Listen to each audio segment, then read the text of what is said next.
Hello everyone, कैसे हैं आप सब। स्वागत है आप सबका एमके क्लासेस में। आप सबको याद होगा नंबर सीरीज हम कर रहे थे। नंबर सीरीज के हमने 3 पार्ट्स कंप्लीट कर दिए हैं, जिसमें हमने missing number series and wrong number series ये वाले कंसेप्ट हमने सीख लिए हैं। आज का पार्ट नंबर 4 है। आज के पार्ट में मैं आपको थोड़े से और प्रैक्टिस क्वेश्चंस प्रोवाइड करूंगा। तो आज के पार्ट में प्रैक्टिस क्वेश्चंस रहेंगे जो मिसिंग एंड रॉन्ग नंबर दोनों के बेसिस पर होंगे।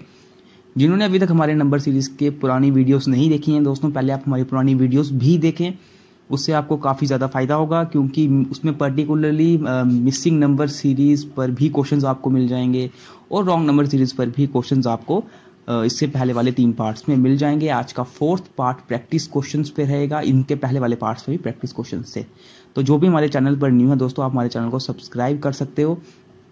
और हम मूव करते हैं हमारे आज के पार्ट की तरफ। आज हम कुछ क्वेश्चंस प्रैक्टिस करेंगे, तो मैं क्या करके प्रैक्टिस क्वेश्चंस लिखता जाता हूं। फर्स्ट क्वेश्चन दोस्तों आपके सामने ये रहा। क्वेश्चन ये आपके नंबर सीरीज में ही missing and wrong number series दोनों के बेसिस पर रहेगा। ठीक है, फर्स्ट क्वेश्चन लिखिए। 1320, 990, 720, 504, 336 एंड क्वेश्चन मार्क। ये रहा दोस्तों फर्स्ट क्वेश्चन आपके सामने। आप इस क्वेश्चन को ट्राई कीजिए और देखें कि ये क्वेश्चन आखिर किस तरह से, इस क्वेश्चन मार्क की जगह कौन सा ऑप्शन आ सकता है। मैं आपको ऑप्शंस यहाँ पे प्रोवाइड कर लेता हूँ। वैसे ऑप्शंस के बिना सही रहता है, लेकिन ऑप्शंस लिख लीजिए। 205, 210, 215, 220। ये रहे आपके सामने ऑप्शंस। अब देखिए इस क्वेश्चन को ध्यान से देखिए। क्या नंबर्स तो आपके सामने लिखे गए हुए हैं। 1320, 990, 720, 504, 336 एंड क्वेश्चन मार्क। दोस्तों आप सबको याद होगा, मैंने आपको स्क्वायर्स एंड क्यूब्स याद करने के लिए कहा था। मैंने आपको कहा था कि अगर आप स्क्वायर्स एंड क्यूब याद करो तो काफ़ी ज़्यादा अच्छा रहेगा, नंबर सीरीज में काफ़ी ज़्यादा हेल्प करता है। अगर आप 1320 को ध्यान से देखो, 990 को ध्यान से देखो, 720, 504, 336, तो आपको ये पता चलेगा कि ये पर्टिकुलर नंबर्स के क्यूब्स के आसपास की रेंजेस में ये आते हैं। क्यों मैं ऐसा कह रहा हूँ, आप एक बार 11 का क्यूब याद करो। 11 का क्यूब क्या होता है दोस्तों? 11 का क्यूब होता है 1331। इसमें से जब आप 11 माइनस करोगे क्या आएगा आपका? 1320। ओके, इसके बाद क्या है? 990। दोस्तों 10 का क्यूब क्या होता है? 1000। और 10 के क्यूब 1000 से जब आप 10 माइनस करोगे तो क्या आएगा? ये आएगा 990। इसी तरह 720 किस तरह से बना हुआ है? 9 का क्यूब याद करो। 9 का क्यूब क्या होता है? 729। इसमें से जब आप 9 माइनस करोगे तो ये आएगा 720। अब 508 पे मूव करो। ये किसके क्यूब के पास है? ये 8 के क्यूब के पास है। तो जिससे आप जब इसको 8 से माइनस करोगे, 512 को 8 से जब माइनस करोगे 504। इसी तरह ये किससे बना है? ये बना है दोस्तों 7 का क्यूब, उससे जब आप 7 माइनस करोगे, यानी कि 343 से जब आप 7 माइनस करोगे। अब ये किस तरह जा रहा है? 11 का क्यूब माइनस 11, 10 का क्यूब माइनस 10, 9 का क्यूब माइनस 9, 8 का क्यूब माइनस 8, 7 का क्यूब माइनस 7। तो यहाँ पे क्या आएगा? 6 का cube minus 6। What is the cube of 6? ये होता है 216। और इसमें से जब आप 6 माइनस करोगे 210 आपका राइट आंसर आएगा। ऑप्शन बी यहाँ पर होगा right answer. Okay, first question में किसी भी टाइप की कंफ्यूजन नहीं होनी चाहिए। इस तरह के क्वेश्चंस भी आपको स्क्वायर्स एंड क्यूब्स पर पूछे जा सकते हैं। दोस्तों मैंने आपको पहले ही बोला है, आपको स्क्वायर्स एंड क्यूब्स याद करने पड़ेंगे। ओके, स्क्वायर्स एंड क्यूब मैंने आपको कैसे, किस तरह से बोला, कैसे याद करने हैं, कहाँ से कहाँ तक याद करने हैं। देखो स्क्वायर्स अगर आप मतलब कंप्लीट हर एक नंबर का स्क्वायर याद नहीं करना, आप सिर्फ 1 से लेकर 30 तक के स्क्वायर्स याद कर लो, जो आपके लिए ज़्यादा मुश्किल नहीं होगा। अगर आपसे क्यूब्स याद नहीं होते तो सिर्फ 1 से लेकर 15 तक के क्यूब्स याद कर लो। इतना सा काम कर लो बस। स्क्वायर्स कर लो 1 से लेकर 30 तक, जो ज़्यादा नहीं है। क्यूब्स कर लो 1 से लेकर 15 तक। ये काफ़ी ज़्यादा हेल्प करता है दोस्तों आपके जो आपके नंबर सीरीज के क्वेश्चंस हो गए, या फिर किसी भी टाइप के, अगर आपको परसेंटेज में भी स्क्वायर्स पर क्वेश्चन पूछे जाएं तो आप डायरेक्टली यहाँ पर ऑप्शन टी कर सकते हो। ठीक है, स्क्वायर्स एंड क्यूब्स काफ़ी ज़्यादा इंपॉर्टेंट है, और इसी के साथ टेबल्स आपको आने चाहिए। जो मैंने आपको आपकी फर्स्ट क्लास ऑफ मैथ्स में ही बोला था जब मैंने परसेंटेज स्टार्ट किया था। सेकंड क्वेश्चन पे मूव करते हैं। सेकंड क्वेश्चन लिखिए। सेकंड क्वेश्चन आपके सामने है 339, 733, 1327, 2201, 3371 एंड क्वेश्चन मार्क।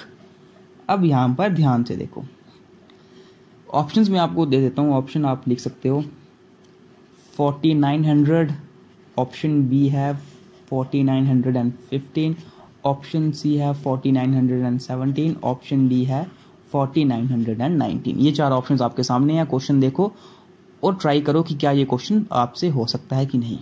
मैंने क्या बोला, सबसे पहले आप यहाँ पर नंबर्स को ध्यान से देखो। इतनी दोस्तों खुद देखो, इतनी हाई क्वांटिटी में ये नंबर्स हैं 4-4 डिजिट्स में, तो ये किसी का क्यूब ही होगा या किसी का स्क्वायर होगा। ज्यादातर चांसेस हैं कि किसी का क्यूब ही होगा। ठीक है, 339 खुद याद करो किसके क्यूब के पास पड़ता है। आपको 7 का क्यूब अगर याद आए, 7 का क्यूब मैंने क्या बोला 343 होता है। उसमें से जब आपने 4 माइनस करोगे तो 339 बनेगा। ठीक है, ये आपने एक चेक कर लिया।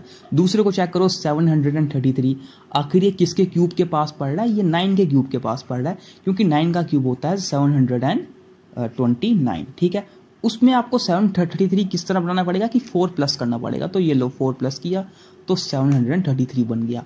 अब 1327 पे चलो, हमें पता है कि 11 का क्यूब क्या होता है 1331। जब इसमें आपने 4 को माइनस किया तो आपको 1327 मिल गया। इसका मतलब ये हुआ दोस्तों, आपको पैटर्न मिल चुका है। देखो पहले 7 का क्यूब -4 हुआ, फिर 9 का क्यूब +4 हुआ, फिर 11 का क्यूब -4 हुआ। अब क्या होगा, अब 13 का क्यूब, लेकिन क्या होगा, एक बार -4, एक बार +4, एक बार -4 और इस बार होगा +4। ठीक है, तो जब 13 के क्यूब को आप 4 से प्लस करोगे तो ये बनेगा 2201। इसी तरह आगे के वाले पैटर्न में, आगे वाले नंबर में क्या बनेगा, ये होगा 15 का क्यूब, लेकिन इस बार क्या होगा -4 और जो बनता है 3371। तो लास्ट इसके बाद क्वेश्चन मार्क की जगह क्या आएगा, 17 का क्यूब +4। ओके, 17 के क्यूब में जब आप 4 को प्लस करोगे, 17 का क्यूब क्या होता है 4913। इसमें जब आप 4 को प्लस करोगे तो ये बनेगा 4917 और ये होगा option C is the right answer here. Okay, option C यहाँ पे होगा राइट आंसर। तो ये आप देख रहे हो कि किस तरह से क्यूब्स पर क्वेश्चंस आपको पूछे जा सकते हैं, किस तरह से ऐसे क्वेश्चन दोस्तों आपके लिए आसान रहती हैं। क्यों, क्योंकि देखो जैसे आप किसी पर्टिकुलर नंबर को देखोगे ना, आपको पता चल जाएगा कि ये किसी क्यूब के आसपास पड़ रहा है, और क्यों 7 के क्यूब के पास ही आसपास पड़ेगा। क्यों, ये मैं क्यों बोल रहा हूं, क्योंकि अगर आप 7 का क्यूब और 8 के क्यूब में डिफरेंस देखो, 8 का क्यूब 512, 7 का क्यूब 343, तो इन दोनों में कितना ज्यादा डिफरेंस है। तो यहां पर 339 आप डायरेक्टली बता सकते हो 343 के पास पड़ रहा है, मतलब 7 के क्यूब के आसपास का कोई रिलेशन है। इस तरह से क्यूब के ऊपर रिलेशन मुझे जो पूछे जाते हैं काफी ज्यादा आसान होते हैं एज कंपेयर टू स्क्वायर्स। ये क्वेश्चन भी आपको समझ आ गया होगा। नेक्स्ट क्वेश्चन पे मूव करते हैं, क्वेश्चन नंबर 3। नेक्स्ट क्वेश्चन लिखो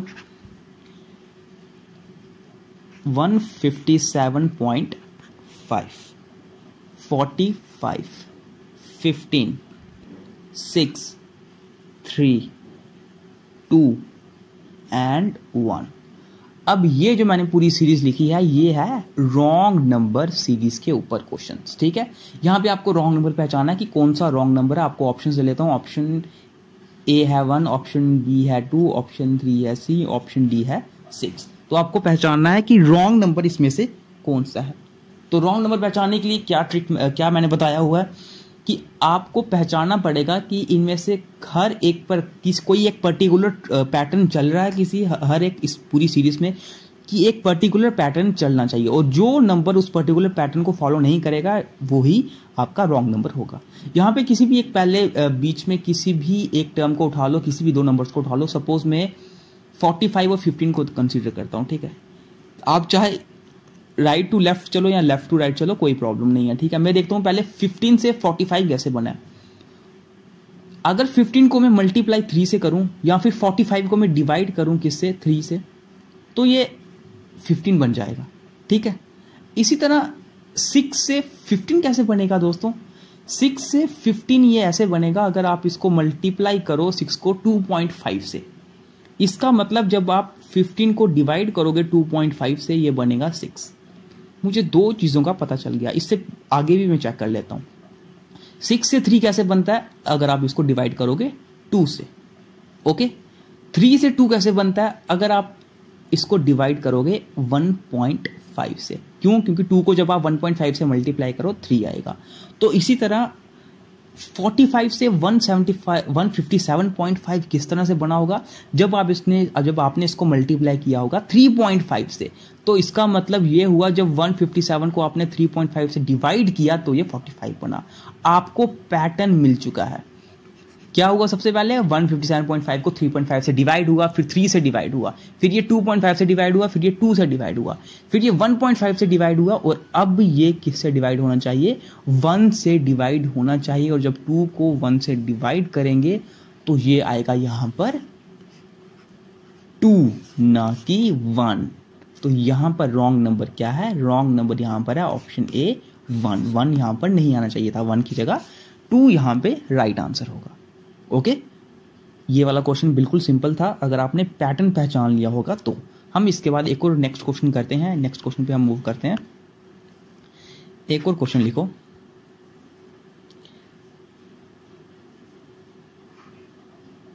one two two 9 500 157 32 5 and question mark. आपको इस क्वेश्चन मार्क की जगह पहचानना कि इस क्वेश्चन मार्क की जगह क्या नंबर आएगा। ठीक है, अब मैं आपको ऑप्शंस नहीं देता हूँ, आप डायरेक्टली इसको करो। यहाँ पर देखो, मैं आपको डायरेक्टली इसका आंसर बताता हूँ, आप वीडियो पॉज करके यहाँ पर इसका आंसर गेस कर सकते हो। सबसे पहली चीज़ क्या हुई है दोस्तों? 1229, फिर 500 157 32 5 एंड क्वेश्चन मार्क। अगर मैं इस तरह का कोई कंसेप्ट लगाता हूं कि 32 से 5 कैसे बना होगा या फिर 5 से 32 कैसे बना होगा, चाहे लेफ्ट से राइट चलो या राइट से लेफ्ट, कोई प्रॉब्लम नहीं है। 5 से 32 कैसे बना होगा? 5 इंटू 6 करूं अगर मैं और प्लस 2 करूं तो 32 बन जाता है। 32 से 157 कैसे बना सकता हूं? अगर मैं 32 को मल्टीप्लाई करूं 5 से और माइनस करूं 3 से।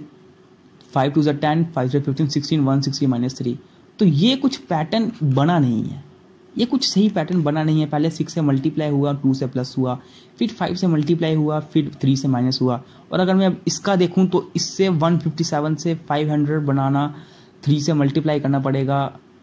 तो ये पैटर्न इतना सही नहीं चलेगा, मुझे कुछ और यहाँ पर सोचना पड़ेगा। जब आपका मल्टीप्लीकेशन या डिवीजन का पैटर्न नहीं लगे तो ये समझ लो कि यहाँ पर या तो प्लस या तो माइनस का कंसेप्ट लगेगा। एक बार मैं इन सभी के बीच का डिफरेंस गैस कर लेता हूं कि एक बार डिफरेंस निकाल लेते हैं। डिफरेंस कितना है? 32 और 5 के बीच का डिफरेंस कितना है? ये डिफरेंस है 27। ठीक है, 157 एंड 32 के बीच का डिफरेंस कितना है? तो ये है 125। ओके, 500 एंड 157 के बीच का डिफरेंस कितना है? तो ये है 343। इसी तरह से 1229 एंड 500 के बीच का डिफरेंस कितना है? 729। अब आप इन चीज़ों को, इन नंबर्स को ध्यान से देखो। 729 क्या होता है? 729 होता है 9 का क्यूब। ओके, 343 क्या होता है? 343 होता है 7 का क्यूब। 125 क्या होता है? 125 होता है 5 का क्यूब। एंड 27 क्या होता है? 27 होता है 3 का क्यूब। तो इसका मतलब ये हुआ जो 5 के आगे यहां पर जो टर्म आएगी वो चीज क्या होगी? 1 का क्यूब। और 1 का क्यूब क्या होता है? 1। ये तो मुझे पता चल गया कि यहां पे 1 आएगा, लेकिन हो क्या रहा है? 5 से 27, यहां पे देखो 1229 से 729 कम हुआ, गैप हुआ। फिर 500 से 343 कम हुआ, 157 बना। फिर 157 से 125 कम हुआ, 32 बना। 32 से 27 माइनस हुआ, फिर 5 बना। और 5 से 1 माइनस होगा और यहां पे आएगा 4। ठीक है, यहां पे क्या आएगा? 4। और यही है इसका राइट आंसर। ओके, इस क्वेश्चन में भी आपको कोई भी कंफ्यूजन नहीं होगी। तो हम एक और क्वेश्चन करते हैं, एक लास्ट क्वेश्चन करते हैं, ठीक है। उसके बाद हमारी तरफ से नंबर सीरीज भी आप कंप्लीट सोच लीजिए कि हमारी तरफ से नंबर सीरीज भी कंप्लीट हो चुका है, लेकिन आपको करना क्या होगा, प्रैक्टिस करने पड़ेंगे काफ़ी ज़्यादा क्वेश्चन। एक और क्वेश्चन हम करते हैं। क्वेश्चन लिखिए आप 4, 9, 28, 99, 415, 2105। अब ये क्वेश्चन है रॉन्ग नंबर सीरीज का, ठीक है। रॉन्ग नंबर सीरीज का ये क्वेश्चन है, और यहाँ पे सबसे पहले हमें क्या करना होता है दोस्तों, आपको सबसे पहले देखना है कि यहाँ पर पैटर्न कौन सा लग रहा है। किसी भी नंबर को उठा लीजिए। अब यहाँ पे अगर देखूँ मैं 28 से 99, 99 से 415, 450 से 2105, ये तो पता चल गया कि क्वांटिटी बढ़ रही है और काफ़ी हाई क्वांटिटी में ये बढ़ रहा है। तो मल्टीप्लिकेशन का यहाँ पे पैटर्न में इस्तेमाल कर सकता हूँ। सबसे पहले किसी भी टर्म को उठा लीजिए। सपोज मैं 9 को ले लेता हूँ। 9 से 28 कैसे बना होगा, अगर मैं 9 को 3 से मल्टीप्लाई करूँ, 9 3 से 27 प्लस 1 करूँ तो 28 बन सकता है, ठीक है। 4 2 जा 8 करूँ और प्लस 1 करूँ 9 बन सकता है। इसका मतलब आगे भी सेम पैटर्न रहना चाहिए कि 28 को जब मैं 4 से मल्टीप्लाई करूं और प्लस 1 करूं तो 99 बनना चाहिए। तो 28 को जब मैंने 4 से मल्टीप्लाई किया, 4 8 जा 32 एंड 3 4 2 जा 8, 9 10 11 और प्लस 1 कितना होगा 113। इसका मतलब ये हुआ कि ये जो मेरा पर्टिकुलर पैटर्न है ये नहीं लगेगा, क्योंकि फिर 99 से क्या होना चाहिए था, 5 से मल्टीप्लाई और फिर प्लस 1, ये 6 से मल्टीप्लाई प्लस 1। लेकिन ऐसा करने पर यहाँ पे आपको सामने दिख रहा है यूनिट डिजिट्स को ही देखकर कि जब ये 5 6 30 प्लस 1 होगा तो यहाँ पे एंड में यूनिट डिजिट 1 आना चाहिए। तो ये पैटर्न तो मेरा नहीं लग रहा है। यहाँ पर कोई और पैटर्न है, लेकिन होगा तो मल्टीप्लीकेशन का ही पैटर्न। तो अब मुझे कोई और पैटर्न यहाँ पर लेकर ये क्वेश्चन सॉल्व करना पड़ेगा, ठीक है। तो यहाँ पर आप देख सकते हो कि पर्टिकुलर पैटर्न अगर आपका नहीं लगे तो आप कोई और पैटर्न लेके भी यहाँ पर कर सकते हो। अगर मैं यहाँ पे कोई दूसरा पैटर्न देखूँ मल्टीप्लिकेशन का ही, 4 से 9 में और कैसे बना सकता हूँ, या 9 से 27 में कैसे बना सकता हूँ। अब 9 3 से 27 प्लस 1 से हुआ नहीं। अगर मैं 9 को 2 से मल्टीप्लाई करूँ, 9 2 से 18 प्लस 10 करूँ तो 28 हो चुका, ठीक है। 28 को मल्टीप्लाई करूँ मैं किससे कि 99 के ये आसपास पहुँच जाए। अगर 28 को मैं मल्टीप्लाई करूँ 3 से तो कितना होता है, 3 8 24, 3 2 6 7 8 और प्लस करूं 15 से तो ये 99 बन जाएगा। इसी तरह 4 को मल्टीप्लाई करूं मैं 1 4 1 4 प्लस 5 करूं तो ये 9 बन जाएगा। अब मेरे पास पैटर्न आ चुका है। 4 1 4 प्लस 5 किया, मतलब पहले मल्टीप्लाई 1 फिर प्लस 5 फिर मल्टीप्लाई 2 प्लस 10 फिर मल्टीप्लाई 3 प्लस 15। अब क्या होगा, मल्टीप्लाई 4 प्लस 20। तो अब देखो मल्टीप्लाई 4 प्लस 20 करने पर क्या बनता है, 4 9 36, 4 9 36 एंड 39 प्लस 20 कितना हुआ 416। तो यहां पे आना चाहिए था 416। शायद से ये क्वेश्चन हमने पहले कर लिया, मुझे शायद याद आ रहा है कि ये क्वेश्चन हमने पहले कर लिया है। कोई बात नहीं, अगर पहले कर लिया तो मैं आपको एक क्वेश्चन होमवर्क के लिए भी दे देता हूं, ठीक है। तो 416 यहाँ पे आएगा और यहाँ पे आपको पता चल गया कि ये है रॉन्ग नंबर, क्योंकि 416 को जब आप 5 से मल्टीप्लाई करोगे और 25 से प्लस करोगे आपका ये ही बनता है 2105। ओके, तो हमारे आज के लिए ये नंबर सीरीज के जो प्रैक्टिस क्वेश्चंस थे यहीं पर ख़त्म होते हैं। एक क्वेश्चन आपको मैं होमवर्क के लिए दे देता हूँ, आप ये क्वेश्चन होमवर्क के लिए लिख सकते हो।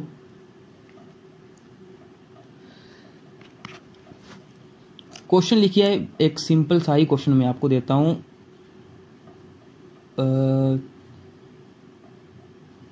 8 9 20 63 256 एंड क्वेश्चन मार्क। आपको क्वेश्चन मार्क की वैल्यू फाइंड करनी है, ठीक है। जितने भी पैटर्न हमने अभी तक इस्तेमाल किए हैं, अगर आपको पैटर्न्स याद हैं तो आप ये क्वेश्चन आराम से कर सकते हो, ठीक है। तो हमारी तरफ से दोस्तों नंबर सीरीज भी कंप्लीट होता है। इसके बाद हम एक नया टॉपिक स्टार्ट करेंगे जिसका नाम होगा लेटर सीरीज, ठीक है। लेटर सीरीज भी आपके जूनियर असिस्टेंट के सिलेबस में है। तो रीजनिंग में हम पहले लेटर सीरीज स्टार्ट करेंगे, उसके बाद आपका एक और टॉपिक रह जाएगा कोडिंग एंड डिकोडिंग। तो कोडिंग एंड डिकोडिंग भी मैं स्टार्ट कर सकता था, लेकिन आप ये समझ के चलिए कि जो कंसेप्ट मैंने आपको कोडिंग डिकोडिंग में समझाना है वही सेम कंसेप्ट मैंने आपको लेटर सीरीज में भी बताना है। तो क्योंकि आपको ये पता होना चाहिए कि A Z कि ए का बिल्कुल उल्टी तरफ, अगर मैं उल्टी तरफ से स्टार्ट करूं तो क्या होना चाहिए, ए कौन से नंबर पे आता है, जेड कौन से नंबर पे आता है। तो ये सब चीज़ें आपको सीखनी पड़ेंगी और ये चीज़ें आपको लेटर सीरीज में भी सीखनी पड़ेंगी, कोडिंग डिकोडिंग में भी सीखनी पड़ेंगी। तो ये दोनों चीज़ों को ध्यान में रखते हुए हम पहले लेटर सीरीज स्टार्ट करेंगे। 2-3 क्लासेस लेटर सीरीज पे चलेंगी, उसके बाद कोडिंग डिकोडिंग पे क्लासेस चलेंगी। जैसे ही हमारा ये कंप्लीट होता है उसके बाद हम मैथ सेक्शन जो रिमेनिंग है हमारी उसको भी हम कंप्लीट कर देंगे। और एक बार जैसे हमारी ये दोनों सेक्शंस कंप्लीट होती है हम टेलीग्राम पे दोस्तों क्विज़ेस लेना स्टार्ट कर देंगे। ठीक है, टेलीग्राम पे जैसे आपके डेली क्विज़ेस कंडक्ट करवाते थे, टेलीग्राम पे क्विज़ेस आपके कंडक्ट होना स्टार्ट हो जाएंगे और टॉपिक वाइज टॉपिक आपके क्विज़ चलेंगे, चाहे वो आपका कोई भी एग्ज़ाम हो, हर एग्ज़ाम को ध्यान में रखते हुए आपके हम क्विज़ेस कंडक्ट करवाएंगे। ठीक है, तो जो भी हमारे चैनल पर न्यू है दोस्तों, अगर आपको ये वीडियो पसंद आई है तो हमारे चैनल को सब्सक्राइब कर सकते हो आप। जितने भी लोग, जो आपके दोस्त वगैरह जो जूनियर असिस्टेंट के लिए तैयारी कर रहे हैं, आप उनको हमारे चैनल पर हमारी ये वीडियोस शेयर कर सकते हैं। और मिलते हैं आपसे अब नेक्स्ट वीडियो में लेटर सीरीज़ के साथ।